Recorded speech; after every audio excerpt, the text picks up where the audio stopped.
Hi, my name's Alyssa. I came home after a work retreat, just 7 days away, and my bedroom was gone. My mom had turned it into my sister's livestream studio. My clothes, stuffed in boxes, my bed, replaced by a ring light.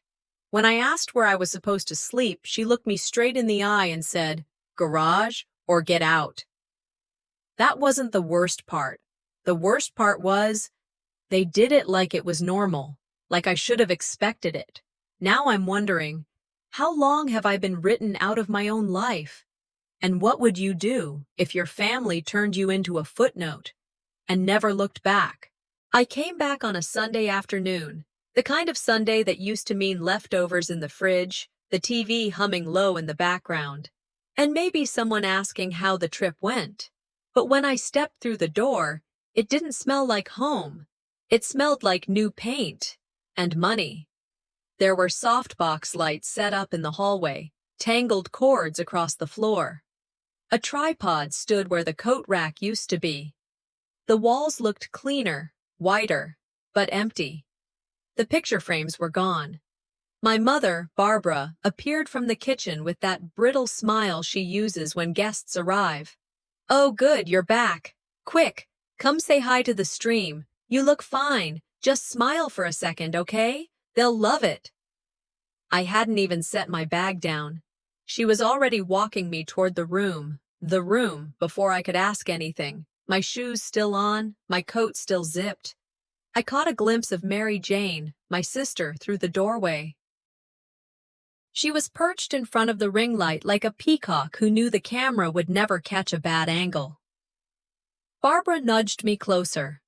"Just wave, smile, that's it." So I did, not because I wanted to, but because I hadn't yet realized how deep the shift had gone. The stream had already started. Mary Jane was talking about her latest partnership with some wellness brand. Her voice had a polish to it, like she'd been practicing the exact pitch to say self-made without ever sounding coached. Barbara leaned into the shot. "And guess who's here for a surprise visit? Our techie little helper is back." I stood behind them, half cut off by the frame, smiling like a houseplant in the corner of a party photo. The chat exploded, as it always did. A few "who's that" comments. One said I looked tired. One said I should do something about my hair. A moderator posted hearts. Mary Jane didn't look back, and just as casually as I had been ushered in, I was dismissed. "Thanks for stopping by, sis," she said, still facing the camera. So sweet of her to pop in. Then silence. Not a nod from Mom, not a whisper. The stream rolled on, and I stepped out of the room. I stood there for a moment in the hallway, hearing their voices carry, like I wasn't even part of the building anymore. When I turned to leave, that's when Barbara followed. "You'll want to know, your room's the studio now." I thought she was joking. I said, "My room?" Mary Jane needed a clean setup. North-facing light, best audio control. "Your stuff's in the garage." It was said like she was telling me the mail had come. I blinked. "You moved without asking?" "We needed to shoot. It wasn't a secret, Alyssa. You haven't been around." She said it like I'd left, like I'd abandoned the space. Not that I was the one who'd called last week and got no answer. I walked upstairs, or what used to be upstairs. The door to what was once mine was wide open, but the room, it wasn't. Where my bookshelf had been, there was a bright green screen. Where my desk once held years of sketches and drawings, now sat a gaming chair lit underneath with pulsing LED strips. A logo that wasn't mine beamed across 3 monitors. The pale blue walls I had painted in college were gone, covered in black foam tiles. My mattress, replaced by a couch that didn't look like it welcomed rest. The room was louder now, even in silence. I didn't say anything. I didn't cry. Not yet. But I felt something shift, like a hinge inside me coming unpinned. I turned around and walked back down the stairs. No one asked what I thought. No one asked if I wanted dinner. I don't even think anyone noticed I hadn't unpacked. Outside, I sat in my car for a few minutes, just breathing, trying not to think too much. Not yet. Before I left, I walked back inside one more time. Slow, like someone walking through the last room of a museum they used to call home. Near the entrance, still hanging crooked on the wall, was the old wooden coat hook I'd carved my initials into at 16, AE. Everything else had changed, but that little hook stayed. I didn't take it. I don't know why. Maybe part of me wanted to see how long it would stay there before someone else claimed it too. I couldn't sleep that night. It wasn't the noise, though the hum of the softbox lights from upstairs bled through the walls like a low, steady betrayal. No, it was something else, like I'd been quietly evicted from a place that still had my name on the lease. The next morning, I sat on the edge of the bed in the garage, if you could even call it a bed. Just a cot thrown together with old linens and the kind of pillow that forgets your head the second you lift it. I opened my laptop and pulled up the livestream replay. They had cut me out. The angle was tighter. My face didn't appear at all. Barbara and Mary Jane sat together on camera, laughing about how they'd built everything from scratch, reminiscing about the early days. My name never came up, not once. That's when it hit me. It wasn't an oversight. It was a decision. Barbara didn't forget to mention me. She deliberately left me out of the story, and the audience loved it. They flooded the chat with praise, calling them the Dream Team, the mother-daughter duo, asking for behind-the-scenes content, as if I hadn't been the behind-the-scenes for years. I closed the laptop and stared at the garage ceiling. How long had I been edited out? That afternoon, a neighbor stopped by. Friendly enough woman, maybe early 40s, carrying a casserole in a tone that made my skin itch. "Oh, so you're the tech girl behind the scenes." I smiled, because that's what you do when someone slaps you with ignorance wrapped in politeness. Mary Jane chimed in, laughing. "She's always been good with wires." That was it. No correction. No. "Actually, this is my sister." Just a chuckle and a dismissal. I stood there nodding, remembering the nights I spent rewiring lights, adjusting sound levels, teaching myself editing software while they slept. I didn't even get a thanks, just a nod toward a role they never let me grow out of. Later that evening, Barbara asked me to help hang a new framed photo in the hallway. I unwrapped it and stared for a second too long. It was a professionally shot portrait. Barbara and Mary Jane, matching outfits, warm smiles, golden light behind them. At the bottom, in gold script, the Whitlock women. I looked at her. "Where's the rest of the family?" She didn't even pause. "Well, you're barely around anymore, and the theme was just us girls." I swallowed whatever was about to rise in my throat. I nodded once. Then I set the frame down, walked past them, and stepped outside. Not because of the picture, but because of how easy it was for them to hang it where mine used to be. Before going to bed, I decided to find some of my old things. I headed back to the garage, lifting up boxes that had been stacked carelessly. Some were damp. One had caved in at the bottom. My name, once written in sharp black marker, now smeared and fading. I found a journal, soaked through. Pages warped, ink running. Barbara stepped in behind me and said, "You should really clear these out if you're not using them." I didn't respond, not out of fear, but because something inside me had shifted from reaction to observation. I was watching this like it was a documentary, except I was both the subject and the camera operator. They weren't cruel, they were careful. And that's what made it worse. They didn't yell. They didn't slam doors. They just rearranged the furniture, deleted the lines, changed the cast. This wasn't a home. It was a set. I picked up one of the ruined photos. It had been tucked in between pages of a notebook. A picture of the four of us at the lake. You couldn't even tell anymore. The faces had run together, colors bleeding out like memories losing their form. I wiped it off with my sleeve and looked at what was left. Just shadows. I left the photo face down inside the box, and I walked away without another word. 2 days passed. Not a word from Barbara, not even a passing glance from Mary Jane when we crossed paths by the fridge. And still, I kept walking around that house like I was waiting to be noticed. That morning, I opened a cabinet looking for a coffee mug, something familiar. I reached past the ones with logos and slogans, and there it was. Glitter paper, folded perfectly, with a gold tag stuck to the front. To Mary Jane, love Mom.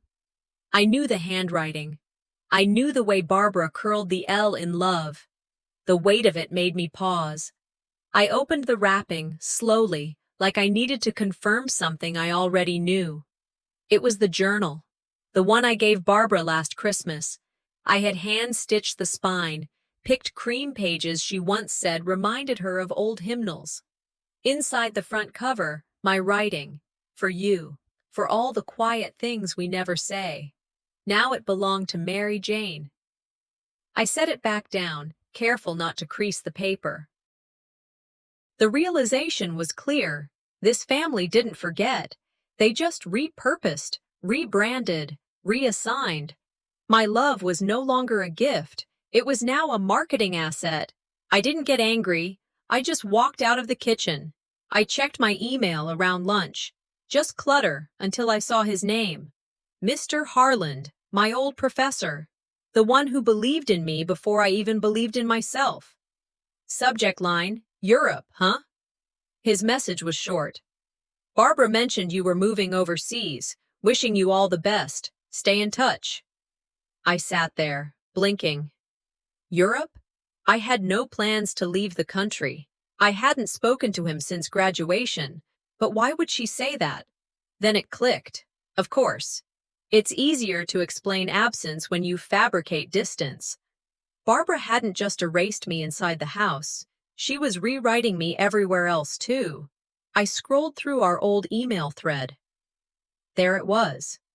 An invite from the university to attend a guest showcase I had helped organize. Sent 6 months ago. Never opened. Never replied to. She hadn't just skipped it. She'd deleted it. Quietly. Deliberately. I typed a reply to Mr. Harland. Thanks. But I think I already left, even if I never packed. Then I closed the laptop and headed for the garage. Boxes again. Photographs, awards, old sketches. I started resorting things by year, not emotion. That was the only way to stay sane. I found a folder labeled Internship Portfolio. Water damage on the edge, some pages stuck together. Inside, I found my first signed NDA. My name scribbled in ballpoint pen. Proof of something real. I held it like it was a birth certificate. This is how they stored my legacy. In a leaking garage, under a box labeled Mice. I kept sorting. One photo caught my attention, my first solo project. A city installation that never launched but got me my first interview. My name was on the back. That name felt distant now. Familiar, but dislocated. Like reading the name of a cousin you used to play with before life separated you both. I carried the photo back inside, unsure what to do with it. That night, I stared at my phone for a long time. Typed a message to Barbara. Why didn't you just ask me to leave? I stared at the text, then locked the screen without sending. That question didn't need answering. I already knew it. I checked the family group chat. Messages about camera rentals, a new campaign pitch. Mary Jane asking if the caterer confirmed. Not one message acknowledged my presence. Then I saw a photo of Barbara holding a mug. White ceramic, hand-glazed, uneven on the bottom. It was mine. I made it in high school ceramics. My initials carved sloppily into the base. She'd always said it was too ugly to use. Now it was front and center. On her Instagram story, no less. Captioned, Nothing like a handmade touch from family. I laughed. Soft. One exhale. Even my childhood was being rebranded. I plugged my phone in and pulled out the old external drive I hadn't used in years. Scrolling through folders, I found it. A video, me, sitting in front of the old bedroom wall before it turned into a foam-covered set. Talking to the camera, practicing a pitch for a personal storytelling series I'd always wanted to launch. I never published it. Back then, I thought I needed it to be perfect. I watched it now. I didn't look nervous. I looked certain, thoughtful, warm. I saved the file under a new name, Chapter 0. I didn't know when I'd use it, but I knew it deserved to exist. The garage was still cool when I stepped out the next morning. The concrete sucked the warmth right out of your feet, even through sneakers. I wasn't sure what I was looking for. Maybe some order, maybe some part of myself that hadn't been pushed into the shadows yet. Elaine was there, sorting laundry in her slow, steady rhythm. She didn't look up, but she spoke as if she'd been waiting for me. "You're not the first they've erased," she said. I stopped, fingers still resting on the box I hadn't opened yet. "What do you mean?" I asked, though I already knew. "There was a cousin, lived here for almost a year, helped with everything. Quiet one like you. Now nobody talks about her." Elaine didn't sound bitter, just tired, like someone who'd been watching the same movie on loop for too long. I wanted to ask more, but I didn't. I just nodded and kept my hands on the cardboard flap. Her words settled somewhere behind my ribs, not heavy, but permanent. Inside the box was a folder labeled 2015-2019. Dust on the edges, watermarks bleeding through the corners. I opened it carefully. Old sketches, lighting plans, contracts.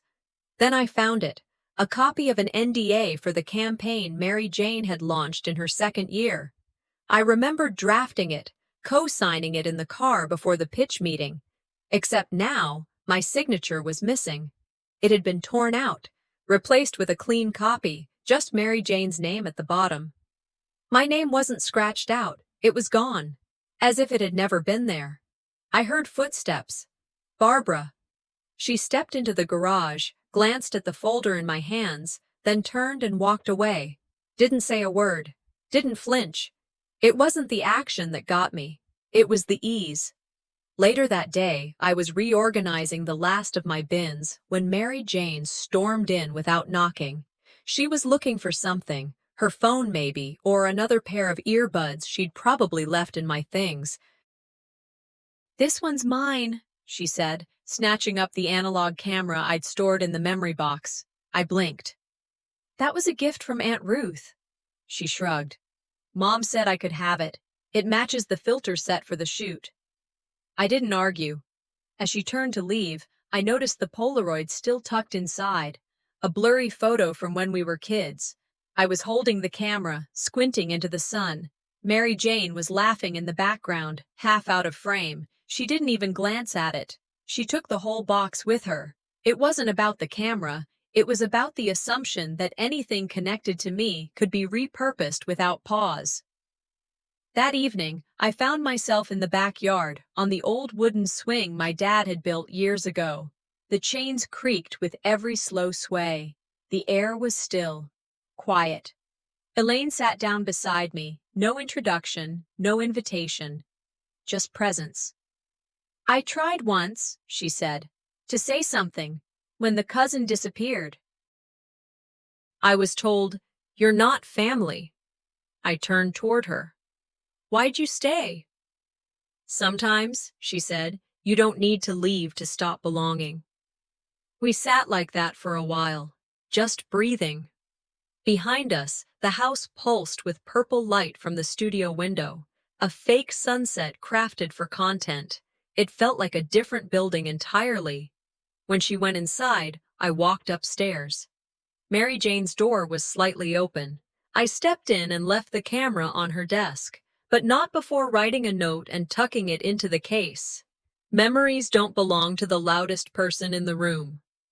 I slipped the Polaroid into my pocket and walked back out, closing the door softly behind me. 3 days passed, and not much changed in the house, but something in me had. I came down to the kitchen early evening. The light outside was fading, that dull gold before the dark sets in. On the counter sat a decorative gift bag, pink, shiny, and loud, like something you'd hand to a coworker you barely knew.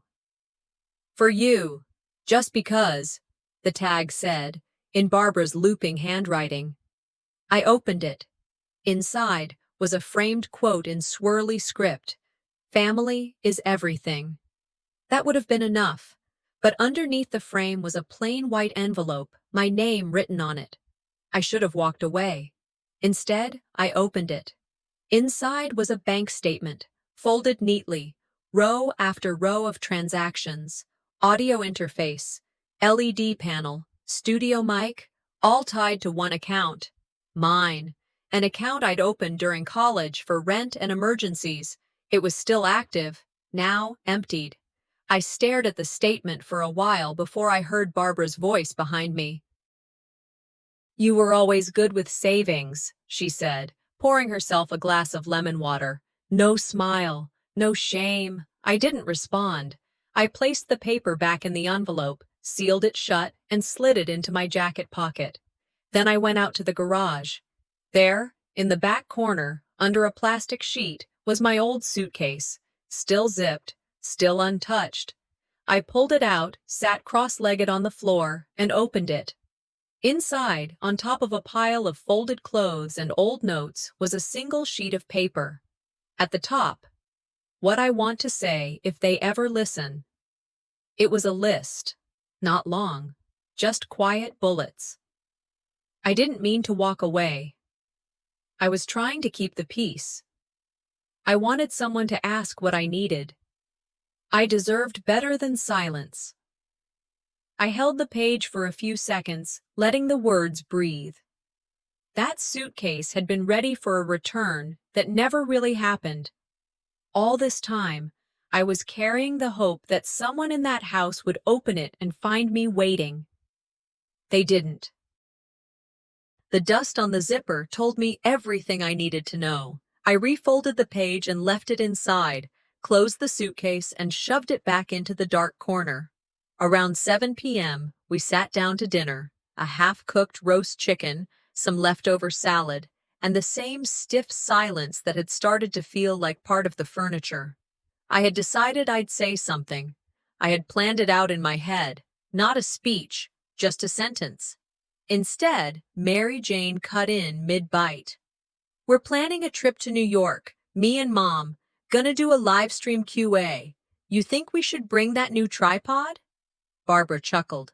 "Only if you let me talk this time." They laughed, together. I opened my mouth, then stopped. No one was looking at me. I set my fork down, still holding a piece of dry chicken, and got up, quietly. No scene. Just enough movement for my chair to scrape the tile. Nobody said a word. After dinner, I got a text. "Barbara, if you're not going to use the garage space, I'd like to reorganize it." Reorganize. That word hit harder than the statement did. I walked back to the garage. One of the boxes had been opened. My box. Journals shuffled. Sketchbooks bent. A few things missing. One label, Alyssa, Awards, was covered with a strip of masking tape. Now it read, "Misc." That's what I was now. Not absent, not estranged, just miscellaneous. I didn't cry. I didn't scream. I stood still for a long while, just letting the weight of it sit. Then I walked to my car, opened the glove compartment, and took out a small envelope I had kept tucked under the registration papers for years. Inside was a folded note. My handwriting, young, still optimistic. "If they don't see you, become impossible to ignore." I read it once, then again. Then I walked back to the garage and placed the note inside the suitcase, on top of the list. Zipped it shut. Not for escape, not anymore. This time, it would be proof. It was a Saturday afternoon when the envelope showed up. White. No return address. Just a printed logo from the mortgage company and my name. No note, no warning. I opened it standing at the kitchen counter. Cold hands. Hot neck. Inside. Ownership verification request. I logged into the online portal. Password hadn't changed. There it was. Owner. Barbara Whitlock. Sole holder. Last updated 5 months ago. My name used to be there. We co-signed when I turned 21, split the down payment. I was there when the pipes burst, when the roof needed replacing. I had a key before Mary Jane ever did, and now I was gone. Erased clean, like a name misspelled on a flyer. I printed it, folded it twice, slipped it into my portfolio case. It wasn't anger yet, just a low, burning clarity. Later that evening, I drove to a nearby coffee shop for a reunion I'd agreed to weeks ago. College classmates, a small group. I needed the distraction, even if I wasn't sure I'd recognize the people they'd become, or that they'd recognize me. I walked in right on time, and someone waved me over. "Didn't expect you," a guy from our design class said. "I thought you moved overseas or something. That's what your mom told Dean Avery." I sat, smiled politely, sipped my drink too fast. The slideshow started on a nearby wall. Pictures from campus events, awards, exhibitions. Some I helped run, some I led. But there was no trace of me. No photos, no names, no mentions. Even the group project that landed Mary Jane her first content job. My part of that had vanished. Credits shortened, slides edited. I left before dessert. Nobody asked why. By the time I got home, it was dark. Barbara was in the home office, typing away. Mary Jane was out, probably filming a haul video in a neon-lit room that used to be mine. I walked in, closed the door behind me, held up the printed title page. "Did you think I wouldn't find out?" Barbara didn't even look at it. "You haven't lived here in months. We had to make things official." No emotion, no curiosity, just calm, rehearsed detachment. "You could have called me," I said. "You weren't here. I'm still your daughter." "That's not a legal argument." I paused, took a breath. My voice didn't rise, but it sharpened. "You took my name off a house I helped pay for, behind my back." "I manage what's best for the family," she said, still typing. "Emotion doesn't pay bills." That was it. No shouting, no tears. Just the slow close of a door inside me that would never reopen. That night, I didn't pack a bag. I didn't scream into a pillow or text anyone for comfort. I just sat on my bed and opened my laptop. Created a folder. Legacy. Inside it, I saved PDFs, bank statements, contracts with blank signature blocks, screen captures of post histories. Every piece of evidence that used to be mine, now posted in someone else's name. Then I wrote an email. Subject line, "Quiet for too long." I addressed it to a former internship mentor. An attorney. I didn't ask for justice. I asked for clarity, for confirmation of what had been taken, and how to put my name back where it belonged. They didn't just take my room. They tried to copyright my silence. The next morning, I went back to the garage, one more box to check. That's when I saw it, buried behind old packing foam and boxes labeled guest decor. A chair, wooden, chipped on the legs, the cushion torn slightly at the seams. My old dorm chair, I flipped it over. AE, carved underneath in shaky handwriting. That chair had held me through all-nighters, exam weeks, and the day I got the internship in Boston. They threw it in the garage like a busted lamp. I didn't ask permission. I dragged it into the trunk of my car, tied it down. I didn't know exactly what I'd do with it, But someday, someone was going to see it and remember exactly whose it was. I pulled into the driveway just before dusk. The sky was starting to turn that soft orange I used to love. Used to. Now it only reminded me of endings. I grabbed my bag from the passenger seat, walked up to the front door, and slid my key into the lock. It didn't turn. I tried again. Same thing. Maybe the key was bent. Maybe I'd grabbed the wrong one. I checked. Same set. Same key I'd used for over a decade. Then I heard the door unlatch from the inside. Mary Jane stood there, eyes blank like she hadn't expected me, but also like she didn't care. "We had the locks changed," she said, like someone announcing a weather update. "Safety, you know." Barbara appeared behind her. Arms crossed. No greeting, no confusion. "You should have called first," she added, then turned away without waiting for an answer. I didn't argue, didn't ask why. I walked back to my car and sat there, holding the key in my hand. It wasn't metal anymore. It was just proof that whatever I'd once belonged to didn't exist anymore. That night, I stayed in a friend's guest room. Didn't unpack. Couldn't sleep. Around midnight, I opened my phone. Mary Jane's Streamiversary was trending. 10 years on camera, a whole decade of content. I clicked the link. Her studio was lit up like a carnival. Balloons, soft purple lights, a backdrop of old family photos. Except, not all of them. None of me. There were baby photos, yes. But I was cropped out. In one, just my arm remained, barely in frame. Barbara gave a tearful speech about building this empire from scratch. The chat applauded her grace, her strength. Then I saw it.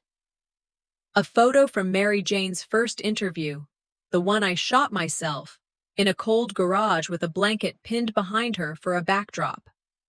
Now captioned, "Anonymous Fan Submission." I closed the app. It felt like watching strangers pretend to remember a life I had built. The next morning, I didn't cry. I drove up to the overlook just outside town.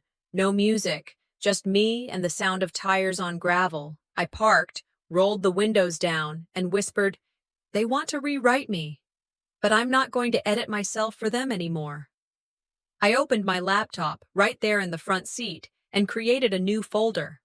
I titled it Visible. Inside it, I dragged files, scans of contracts, emails with timestamps, photos that had gone uncredited.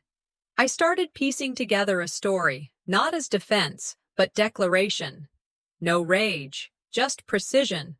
A storm doesn't shout. It builds. Later that afternoon, while they were all gone filming somewhere, I used the key Elaine had never returned. The back door still worked. I stepped inside. The house was silent, except for the hum of electronics. The studio was brighter than I remembered. Sterile. Like a set dressed to look like home. I moved quietly, not sneaking, just intentional. On the wall, there was a display titled Tools of the Journey. Each item had a small plaque beneath it. One of them stopped me cold, my old drawing tablet, the one I used to build Mary Jane's first logo. No plaque, no name. I peeled a sticky note from my notebook, wrote 6 words, and stuck it to the back of the tablet. I made this before it was edited. Then I turned. On the bookshelf, wedged between awards and makeup palettes, was a silver frame, a family photo. I slid the backing out carefully and placed an envelope inside, sealed and labeled, Chapter 0. Nobody saw me leave, but I left the studio a little darker than I found it. 2 days passed since I'd left that envelope behind the photo frame in their studio. I didn't expect much, but I also wasn't doing it for them anymore. That morning, I checked the old P.O. box I'd kept open for backup mail. Inside was a single envelope, the one I'd mailed Barbara almost a year ago. The front read, "Return to sender. No recipient at this address." I sat in my car, engine still running, holding it in my hands like it was something fragile. Not a rejection with words, but paperwork, a stamp, a barcode. She didn't want my voice, not even on paper, not even sealed. I stared out the windshield, empty parking lot, late morning sun casting long, tired shadows. This was never a home, I said out loud. Just costumes, just performance. And something in me settled. I wasn't trying to fix it anymore. I was just done pretending it was ever mine to fix. That night, around 8 p.m., Mary Jane went live again. It was a celebration stream. New sponsorship. Big milestone. I didn't care. Until the comments started pouring in. The first one read, "She built your studio. She funded your lights. She was your shadow. But you don't even say her name." It got deleted almost immediately, probably by one of the moderators. Then it popped up again, reposted by someone else, and again. Then someone else added, "Remember the old logo, designed by a fan? Pretty sure that was her too." The chat lit up.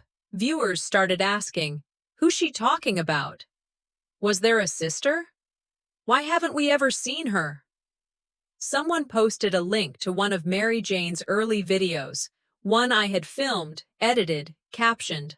My voice was faint in the background, giving direction. You had to listen carefully, but once you did, you couldn't unhear it.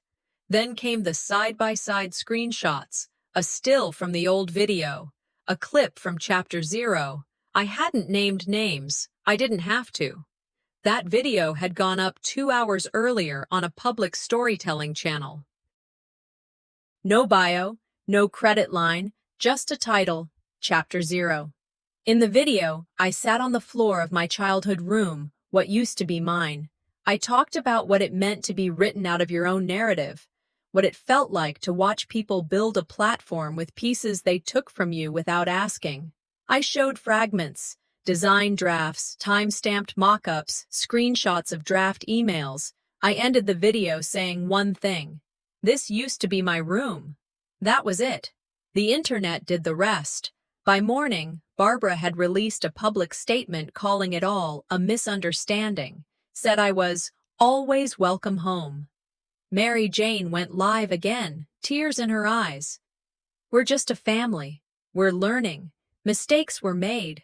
She couldn't finish the sentence because the comments didn't stop. People shared screenshots of contracts with my name erased, messages from vendors, side-by-side timeline comparisons. Then came the messages in my inbox, from women I'd worked with, from quiet cousins I hadn't seen in years, from strangers. One said, "Thank you. You spoke for more than just yourself." I didn't reply, but I read every one.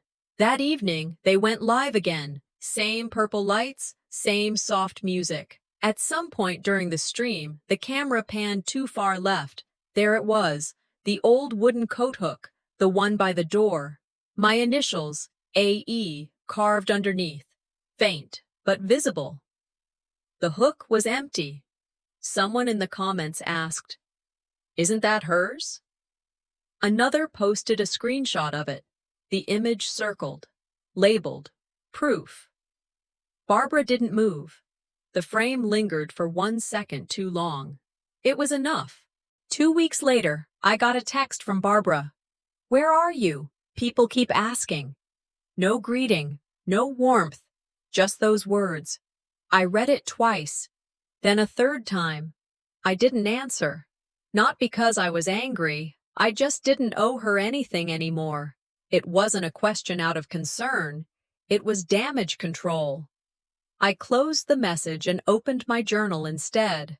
Wrote at the top of the page, "They only miss you when silence starts costing them." I didn't pack like I was running. I packed like someone moving on. Quietly, intentionally. A few bags, the suitcase from the garage, a folder labeled Legacy. I was leaving Greenville for good. That same day, Barbara returned to the studio. She found the hook first, my hook, the one that had held my coat for years. Now it sat on her desk, unscrewed, carefully placed. She stood in silence, staring at it like it might speak if she looked long enough. In the garage, she found the chair I'd cleaned and positioned against the far wall. Her eyes paused on the carving beneath the seat, AE. She walked to a drawer and pulled it open. Inside, an envelope, sealed. Next to it, a photo. The letter had no name, no demand, but she knew. At the gallery downtown, opening night had come and gone. I wasn't there. Didn't need to be. The exhibit was called Uncredited. It wasn't flashy. No red carpets, no speeches, just soft light, old wood floors, and walls filled with frames. Some had captions, some had nothing, just tools, sketches, tablets, microphones, mounted like museum pieces. There were loops of silence playing through speakers, quiet words projected in dim corners. She was here. She made this. They knew and still left her out. People showed up anyway, mostly women, some younger, some older. A few with tears in their eyes, some just stood there. One piece, tucked in the back, showed an image of my old studio space before the foam panels and fake lighting. Captioned simply, "This used to be my room." I watched the reactions online from a quiet booth in a coffee shop 5 miles away. My name wasn't on the event flyer, but they knew. It had always been mine. The next day, Barbara left me a voicemail. "I saw it, the gallery. I don't know what to say. You could have ruined us, but you didn't." I listened once, then deleted it. Not out of spite, just closure. "I never wanted to ruin you," I whispered to no one. "I just wanted to stop disappearing." For the first time in years, I felt full. Not fixed, not healed, just enough. At home, I opened my suitcase one last time, folded clothes, a few books, and at the very bottom, the note I'd tucked inside months ago. "If they don't see you, become impossible to ignore." I pulled it out, slipped it into a new envelope, and framed it. It now hangs on the last wall of the exhibit. Beneath it, a final caption. "You can outgrow the places that taught you silence."